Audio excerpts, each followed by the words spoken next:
விராட் கோலி, நீங்க 17 வருஷமா இந்த ஐபிஎல் மேட்ச்ல ஃபைனலுக்கு வந்துடணும், ஃபைனல்ல ஜெயிக்கணும், ஐபிஎல் கப் ஒன்னாவது வாங்கணும் அப்படின்னு 17 வருஷமா விராட் கோலி நீங்க போராடிட்டு இருக்கீங்க, நீங்களும் ஆர்சிபி டீமும். ஆனா இது வரைக்கும் ஒரு ஐபிஎல் கப் கூட உங்களால வாங்க முடியலையே. இதை பத்தி விராட் கோலி நீங்க என்ன நினைக்கிறீங்க அப்படின்னு விராட் கோலிட்ட கொஸ்டின் கேட்கறாங்க.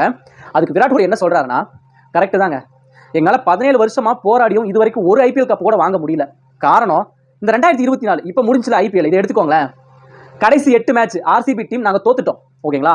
ஆனா கடைசி வரைக்கும் போராடிக்கிட்டே தான் இருந்தோம். கடைசி ஒரு 6 மேட்ச் எடுத்து பாருங்க, சிஎஸ்கே, ராஜஸ்தான், கொல்கத்தா, சன்ரைசர்ஸ் ஹைதராபாத், பஞ்சாப் அப்படின்னு எல்லா மேட்சும் அடிச்சு துவம்சம் பண்ணணும். பிளே ஆஃப்க்கும் வந்தோம். கடைசி அந்த சிஎஸ்கே டீமை நாங்க தோக்கடிச்சோம் பாத்தீங்களா. அதனால எங்களால மறக்கவே முடியாது விராட் கோலி. அதெல்லாம் நான் சாகிற வரைக்கும் மறக்கவே மாட்டேன். அந்த அளவுக்கு ரொம்ப மூமெண்டான மேட்ச் அது. எங்க டீம்ல இருக்கிற ஒவ்வொரு பிளேயர்ஸும் பயங்கரமா விளையாண்டாங்க. அதனால மட்டும்தான் நாங்க கடைசி 6 மேட்ச் ஜெயிச்சு பிளே ஆஃப் வந்திருக்கோம், ஓகேங்களா. என்ன ஃபைனல்ல ஜெயிக்க முடியல, அதுதான் ரொம்ப வருத்தமா இருக்கு அப்படின்னு விராட் கோலி